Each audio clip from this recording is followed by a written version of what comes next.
ಜೈ ಶ್ರೀರಾಮ್. ಎಲ್ಲರಿಗೂ ನಮಸ್ಕಾರ. ಸಣ್ಣ ಕಥೆ, ಒಳ್ಳೆಯ ಸಂದೇಶ.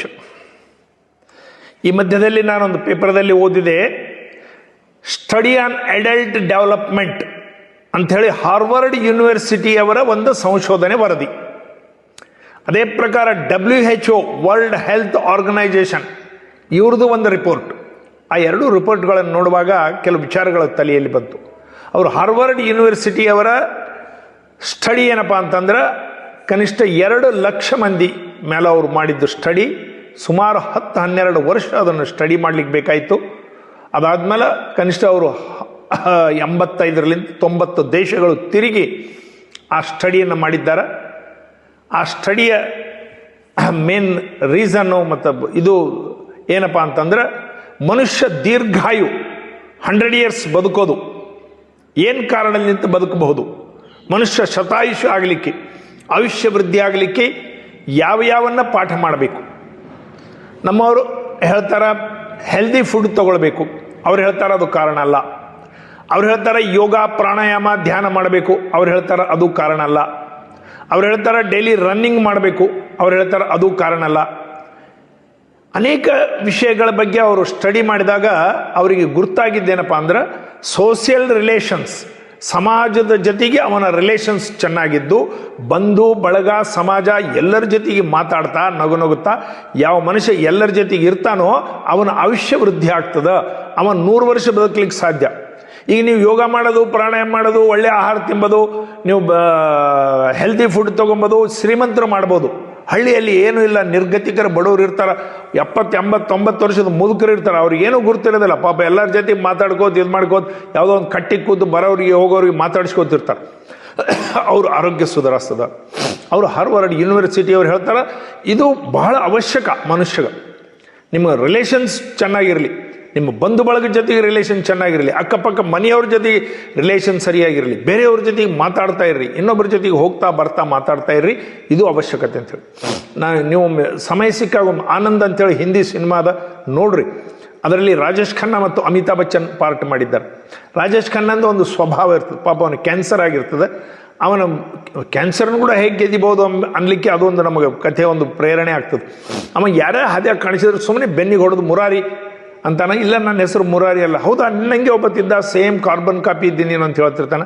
ಇಲ್ಲ ನಾನು ನೀವು ಯಾರಿಗೋ ಅದು ಕಲ್ಪನೆ ಮಾಡಿದ್ರೆ, ಇಲ್ಲ ಪರವಾಗಿಲ್ಲ ನಮಸ್ಕಾರ ನೀವು ಎಲ್ಲಿರ್ತೀರಿ, ಏನೋ 2 ಮಾತಾಡಿ ಬಿಡ್ತಿರ್ತಾನೆ. ಅಮಿತಾಬ್ ಬಚ್ಚನ್ಗೆ ಸಿಟ್ಟು ಬಂದು ಒಮ್ಮೆ ಅಂತಾನೆ, ಯಾರಿಗಂದ್ರೆ ಅವರಿಗೆ ಮುರಾರಿ ಅಂತಿದ್ದಿ, ಬೆನ್ನಿಗೆ ಹೊಡಿತಿದ್ದಿ, ಮಾತಾಡಿಸ್ತಿದ್ದಿ, ಹುಚ್ಚುಚ್ಚು ಮಾಡಬೇಡ ಅಂಥೇಳಿ ಅಮಿತಾಬ್ ಬಚ್ಚನ್ ಅವ್ರು ರಾಜೇಶ್ ಖನ್ನಾಗೆ ಬೈದ್ರ. ರಾಜೇಶ್ ಖನ್ನಾ ಹೇಳಿದ ಮಾತುಗಳು ಅವ್ರು ರೈಟರ್ಸ್ ಬರೆದಿರ್ತಾರ. ಅವ ಹೇಳ್ತಾನ, ಅವ ಮುರಾರಿ ಅಲ್ಲಂತ ನನಗೂ ಗುರ್ತು.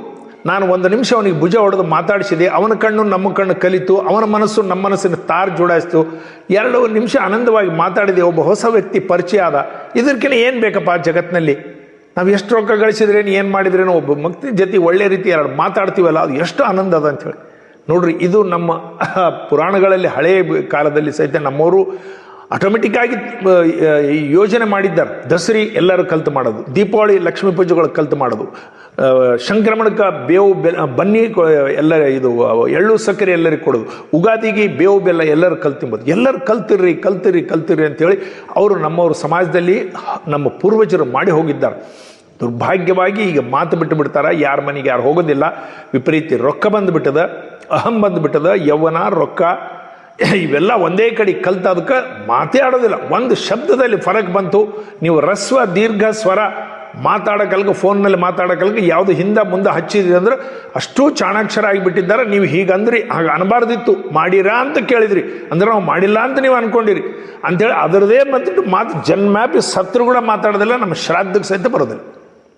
ಮಾಡಿರಾ ಅಂತ ಒಂದು ಶಬ್ದ ಅಂದಿವಿ, ಅದ್ರದ್ದು ಅವ್ರಿಗೆ ದೊಡ್ಡ ಅಪವಾದ ಆಯಿತು. ಅದರಲ್ಲಿಂದ ಅವ್ರಿಗೆ ಮನಸ್ಸಿಗೆ ಹರ್ಟ್ ಆಯಿತು, ರಾತ್ರಿಯೆಲ್ಲ ನಿದ್ದೆ ಬರಲಿಲ್ಲ. ಅದಕ್ಕೆ ಆ ವ್ಯಕ್ತಿ ಜೊತೆಗೆ ಜನ್ಮಾಂತರ ಮಾತಾಡೋದಿಲ್ಲ, ಅವ ಸತ್ರು ಸಹಿತ ಹೋಗೋದಿಲ್ಲ. ಇದು ಜನರ ಮೆಂಟಾಲಿಟಿ ಆಗ್ತಾ ಇದೆ.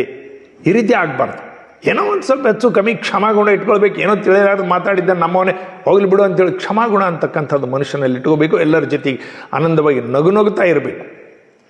ಇದು ಜೀವನದ ಗುರಿ ಆಗಬೇಕು ನಮ್ಮದು. ಅನೇಕ ನಮ್ಮ ಕಥೆಗಳಲ್ಲಿ ಶಾಸ್ತ್ರಗಳಲ್ಲಿ ಇದನ್ನೇ ಹೇಳಿದ್ದಾರೆ. ಈ ರೀತಿ ಕಲ್ತಿರ್ರಿ ವಸುದೈವ ಕುಟುಂಬಕಂ ಅಂತೇಳಿ ನಮ್ಮ ಶಾಸ್ತ್ರಗಳು ಹೇಳ್ತಾವೆ.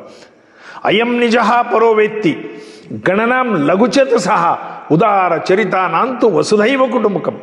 ಇವು ನಮ್ದೆಲ್ಲ ಹೊಸದೇನೆ ಒಂದು ಕುಟುಂಬ, ನಾವೆಲ್ಲರೂ ಒಂದೇ, ನಾವೆಲ್ಲರೂ ಅಣ್ಣ ತಮ್ಮದಿರು ಬಂಧುಗಳು ಎಂಬ ಭಾವನೆ ನಮ್ಮ ಶಾಸ್ತ್ರಗಳಲ್ಲಿ ಮೊದಲೇ ಹೇಳಿಟ್ಟಿದ್ದೆ. ಅದನ್ನು ಜ್ಞಾಪಕ ಇಟ್ಕೊಳ್ಬೇಕು.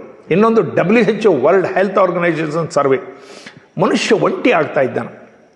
ನಮ್ಮ ಭಾರತದಲ್ಲಿ 146 ಕೋಟಿ ಜನರಿದ್ದಾರೆ. ನಾನು ಒಬ್ಬರ ಭುಜದ ಮೇಲೆ ತಲೆ ಇಟ್ಟು ನನ್ನ ದುಃಖನ ಹೇಳ್ಕೋಬೇಕು, ಒಬ್ಬ ವ್ಯಕ್ತಿ ಸಿಗೋದಿಲ್ಲ. 146 ಕೋಟಿ ಜನರಿದ್ದಾರೆ.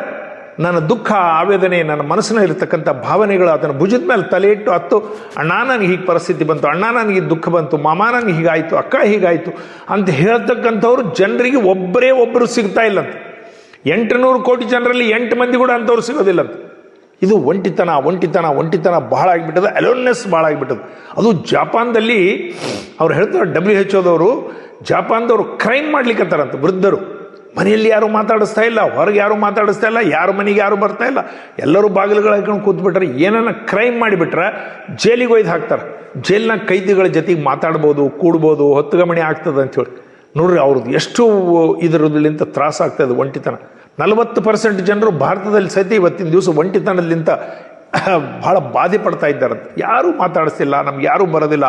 ವೃದ್ಧರಂಕರು ಮನೆಯಾಗ ಬಹಳ ಮಂದಿ ಪಾಪ, ಬಾಯಿ ಮುಚ್ಚಿ ಸುಮ್ ಕೊಡು, ಎದಕ್ಕೆ ಹೋದಿರ್ತೀವಿ, ಕೂತಿರಲ್ಲ ಇಲ್ಲಿ ಕೊಡು, ಊಟ ಆಯ್ತಲ್ಲ ನಿಂದು, ಕುಡ್ದಲ್ಲಿ ಚಹಾ ಆಯ್ತಲ್ಲ, ಸುಮ್ಮನೆ ಏನು ಪಾಪ ಆ ರೀತಿ ವೃದ್ಧರಿಗೆ ಮಾತಾಡಿದ್ರು. ಚಹಾ ಊಟ ಮಹತ್ವ ಅಲ್ಲ, ಬಗಲಾಗ ಕೂತ್ಯಾರ್ಡು ಮಾತಾಡ್ರಿ, ಬಗಲಾಗ ಕೂತ್ಯಾರ್ಡು ವಿಷಯಗಳನ್ನು ಹೇಳ್ರಿ. ಏನು ವಿಷಯಗಳನ್ನು ಹೇಳ್ರಿ? ತಾಯಿ ತಂದಿ ಮನೆಯಲ್ಲಿರ್ತಕ್ಕಂಥ ವೃದ್ಧರು ಯಾರೂ ಬರ್ತಾ ಇಲ್ಲ, ಯಾರೂ ಬಗಲಾಗ ಬರ್ತಾ ಇಲ್ಲ. ಈ ಒಂಟಿತನ ಭಾಳ ಕಾಡ್ಲಿಕ್ಕತ್ತದ. ಇದರಲ್ಲಿಂದ ಮನುಷ್ಯರು ಯಾವುದೋ ಒಂದು ರೋಗಗಳಿಗೆ ತುತ್ತಾಗಿ ಜಲ್ದಿ ಸಾಯ್ತಾ ಇದ್ದಾರೆ. ಅದು ವರ್ಲ್ಡ್ ಹೆಲ್ತ್ ಆರ್ಗನೈಸೇಷನ್ಸ್ ಅವ್ರ ಸರ್ವೆ. ಇವೆಲ್ಲ ಸರ್ವೆಗಳು ಮಾಡಿ ಅವರೇನು ಹೊಸದಾಗೇನು ಹೇಳ್ತಾ ಇದ್ದಾರೆ, ನಮ್ಮ ಪೂರ್ವಜರು ನಮಗೆ ಹಿಂದಕ್ಕೆ ನಮ್ಮ ಜೀವನ ಪದ್ಧತಿಯಲ್ಲಿ ಕಳಿಸಿದ್ದಾರೆ. ಮನೆಯಲ್ಲಿ ಹುಡುಗ ಇದ್ದಪ್ಪ ಅಂದ್ರೆ ತಂದೆ ಹೊಡೆದ್ರೆ ದೊಡ್ಡಪ್ಪ ಕರೆದೇ, ಬಾ ನಿಮ್ಮ ಅಪ್ಪಗೆ ಭಾಳ ಆಗ್ಯದ, ಹೊಡಿತೀನಿ, ನಿಮ್ಮ ಅಪ್ಪಗೆ ನಾವು ಹೊಡಿತೀನಿ ಬಾ ಅಂಥೇಳಿ ಅವಾಗ ಧೈರ್ಯ ಕೊಡೋರು. ಈಗ ಮಗನಿಗೆ ಹೊಡೆದ ಮೇಲೆ ತಂದಿಗೆ ಒಬ್ಬರೇ ಇರ್ತಾರೆ ಗಂಡ ಹೆಂಡತಿ, ಆ ಹುಡುಗ ವೈರಿಯಾಗಿ ತಯಾರಾಗಿಬಿಡ್ತಾರೆ, ನಮ್ಮಪ್ಪ ಹೊಡಿತಿದ್ದ ಸಣ್ಣತಿದ್ದಾಗ ಅಂಥೇಳಿ. ಹಾಗಾಗ್ಲಾರ್ದಂಗೆ ನಮ್ಮ ಕುಟುಂಬ ವ್ಯವಸ್ಥೆ ಇತ್ತು. ಈಗ ಎಲ್ಲರೂ ಸಂಕುಚಿತ, ಒಬ್ಬರೊಬ್ಬರೇ ಇರ್ತಾರೆ. ಬಜಾರ್ಗೆ ಹೋದ್ರು ಮಾತಾಡಿಸ್ತಿದ್ರು ದುಕಾನ್ದಾರ ಜೊತೆಗೆ, ಕಾಯಿಪಲ್ಯದವ್ರ ಜೊತೆಗೆ. ಈಗ ಆನ್ಲೈನ್ ಶಾಪಿಂಗ್, ಯಾರು ಮನೆ ಬಿಟ್ಟು ಹೊರಗೆ ಹೋಗೋದಿಲ್ಲ, 24 ಗಂಟೆ ಮನೆ. ಇದು ಆಗಬಾರ್ದು. ನಾವೆಲ್ಲ ಎಚ್ಚರಿಕೆಯಿಂದ ಇರ್ಬೇಕು. ಭಾರತ್ ಮಾತೆಗೆ ಜೈ. ಎಲ್ಲ ನಮಸ್ಕಾರ.